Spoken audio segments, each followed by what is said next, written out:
Hello everyone good afternoon. म चाहिँ आज न्युट्रेलाको रेसिपी हजुरहरूलाई देखाउन गइरहेको छु। आज चाहिँ बेलुका न्युट्रेलाको सब्जी बनाइदिउँ भनेर, किनभने न्युट्रेला चाहिँ खानुको लागि चाहिँ एकदमै हेल्दी हो नि त।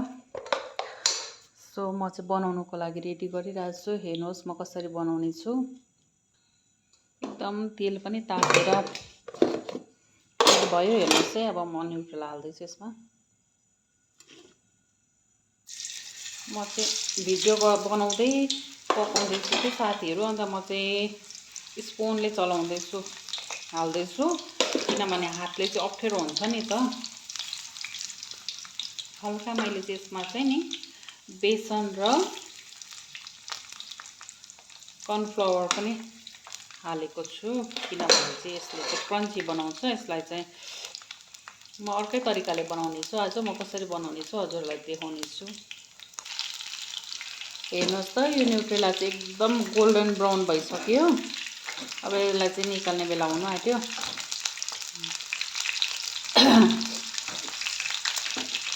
यस्तो तरिकाले पकायो भने चाहिँ साथीहरू एकदमै मिठो हुन्छ। एकदम लास्टसम्म तपाईँहरूलाई यो भिडियो देखाउने छु है, अन्तिमसम्म फाइनल लुक पनि देखाउने छु यसको, कसरी बनाउँछु है, हर कुरा देखाउने छु। तपाईहरू पनि यस्तै प्रकारले बनाएर खान चाहिँ एकखेप चाहिँ ट्राई गर्नु होला। अब चाहिँ हेर्नुहोस् है, फाइनल लुक यस्तो भइसकेको छ। म चाहिँ यसलाई यहाँ निकाल्दैछु। हेर्नुहोस् है, यहाँ चाहिँ मैले यसरी राखेको छु। यत्रो ठुलो भाँडामा यति देख्दैछ, हेर्नुहोस् न।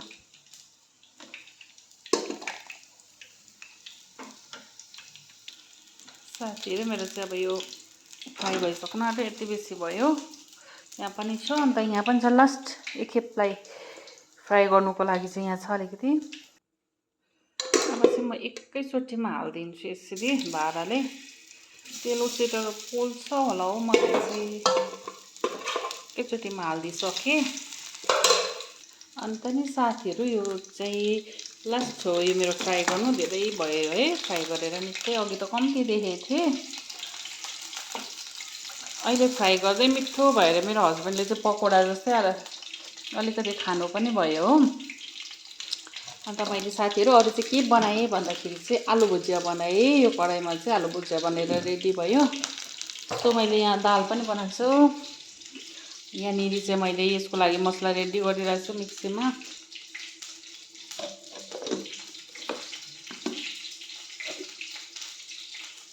यहाँनिर चाहिँ साथीहरू म अचारको लागि रेडी गर्दैछु। टमाटर छ, टमाटर काट्नु छ, भर्खर काट्दैछु होइन। त्यो चाहिँ कम्ती मात्रै बनाउँछु, किनभने मेरो पतिदेव र म मात्रै खान्छौँ।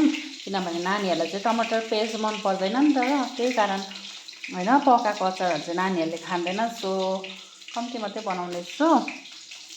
यो पनि रेडी हुँदैछ। अनि लास्ट फाइनल चाहिँ म बेलुकाको खाना बनाउँदैछु। त्यही भएर खाना बनाउनु छ ल, त्यो चाहिँ सो लास्टमा म बनाउँछु, किनभने खाना चाहिँ यहाँ जाडो छ अहिले पनि, छिटो सेलाइहाल्छ।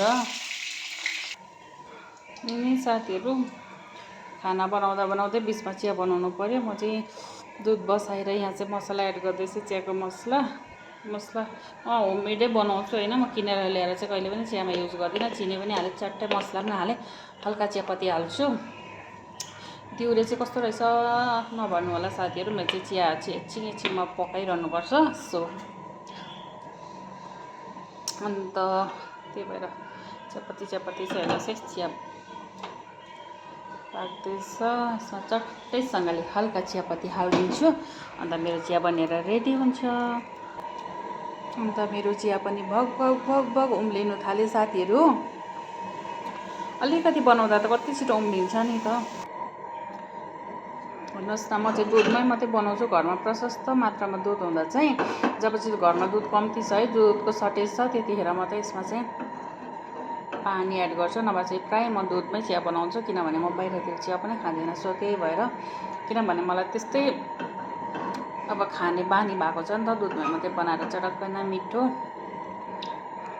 अन्त मेरो चाहिँ एकदम मिठो चिया बनेर रेडी भयो।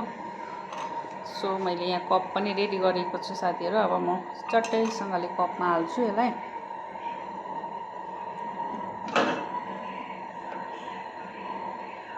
देखिन सक्नुहुन्छ भिडियो बनाउँदा बनाउँदै चिया पनि पोखिन्छ होला हौ साथीहरू। सो 1 कप ठिक्कै भयो हेर्नुहोस् न, 1 कप ठिक्कै भयो हेर्नुहोस् है, हेर्नुहोस् त। वाउ, चियाको कलर हेर्नुहोस् है साथीहरू, कति मिठो खाउँ खाउँ परेको छ। ग्यास अनै छ हेर्नुहोस् है भिडियोको चक्करमा। अनि साथीहरू अघिको न्युट्रेलाको सब्जी म चाहिँ अब बनाउन आँटेको छु। हेर्नुहोस् है मजाले तेल तात्यो। सो म यसलाई चाहिँ सट्टै मसला हालेर यसमा हेर्नुहोस् है कति कम्ती ओइल युज गर्छु म। सट्टै मसला हालेर चाहिँ यसलाई पर मसला यसरी भुटेर चाहिँ चलाएर चाहिँ अन्त म चाहिँ यसमा हल्का हल्दी अन्त त्यहाँदेखि चाहिँ स्वाद अनुसार नुन। अघि पनि मैले साथीहरू यसमा हल्का नुन हालेको छु। सो मैले कम्ती मात्रामा हालेँ नुन चाहिँ। हल्का धनिया पाउडर, मेरोमा एकदम मसला कम्ती छ है साथीहरू, हेर्नुहोस् है म एकदम मसला कम्ती युज गर्छु।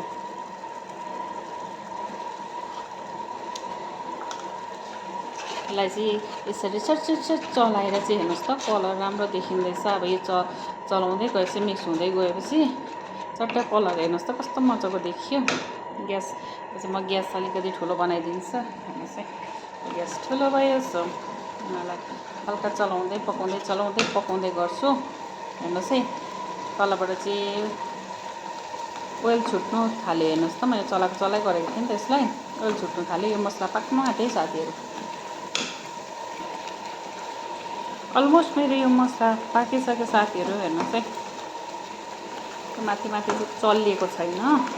म अर्को काम पनि गर्दैछु नि त, भिडियो बनाउँदै यता पकाउँदै अर्को काम पनि गर्दैछु, कटिङ पनि। सो माथि राम्रोसँगले चल्लिएको छैन। तपाईँहरू चाहिँ त्यो कुरालाई पनि ध्यानमा राख्नु होला। यो माथिको मसला पनि यसरी गरेर चाहिँ निकाल्दै गर्नुहोस् होला। यो मसला चाहिँ एकदम मजाले पाकिसक्यो साथीहरू। सो म यसलाई चाहिँ यो अघि फ्राई गरेको न्युट्रेला चाहिँ म यसमा एड गर्न गइरहेको छु। सो यसलाई चाहिँ म सट चलाइदिन्छु। वाउ कस्तो मिठो स्मेल आउनु थाल्यो साथीहरू। मसला पाक्यो नि त चट्टैसँगले कि यति मिठो स्मेल आउँदैछ, खाउँ हुँदैछ पकाउँदै। तर म आफैलाई कन्ट्रोल गर्नेछु साथीहरू। अहिले चाहिँ म खाने छुइनँ, टेस्ट पनि गर्ने छुइनँ होइन। मसलाहरू त हेर्नुहोस् न साथीहरू, भिडियोको चक्करमा चाहिँ यस्तो हुन्छ नि त, मिक्सीमा यति बेसी मसला छुटिरहेछ।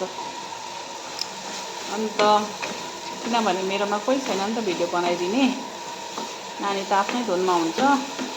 त्यो पनि अहिले त मैले लेखिदिइरहेको छु उसलाई। सो लेख्दैछ। हेर्नुहोस् त कस्तो दामी देखियो। खाँदा पनि यसको टेस्ट पनि त्यति नै दामी हुनेछ साथीहरू। यो चलाउँदा एकदम त्यसो भयो नि त। यसलाई म हल्का मसला एड गर्ने नै छु। यहाँको मसला पनि वेस्ट हुँदैन। सो हल्का पानी हालेर चाहिँ यसमा तुरुक्क पानी हालेर चाहिँ त्यसले यो मसलालाई एड गरिदिएँ। हल्का यो फिटिँदा ओर्दा एकदम ठिक्क हुन्छ। सो एकदमै टेस्टी हुनेछ है साथीहरू, ट्राई गर्नु होला।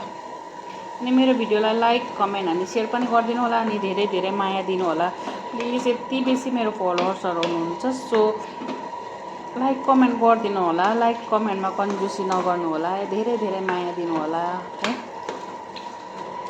तपाईँहरूको एउटा लाइक एउटा कमेन्टले मलाई धेरै सपोर्ट हुनेछ। अनि बेसीभन्दा बेसी सेयर गरिदिनु होला साथीहरू।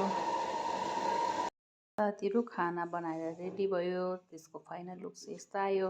मैले खाना बनाएको थिएँ, त्यहाँदेखि दाल, त्यहाँदेखि आलु भुजिया, त्यहाँदेखि सागको सब्जी, त्यहाँदेखि न्युट्रेलाको रेसिपी त पक्का पनि हजुरहरूलाई फ्रन्टमै देखाएको थिएँ। अनि सो अचार पनि मैले पकाएको थिएँ, काट्दै थिएँ त्यतिखेर, कटिङ गर्दै थिएँ अगाडि। मैले तपाईँलाई अचार पनि बनाउँदैछु भनेर भिडियोमा भनिसकेको थिएँ। सो यो अचार हेर्नुहोस्, यसको फाइनल लुक्स यस्तो छ। हजुरहरूलाई पनि खाउँ लाग्यो कि लागेन तातो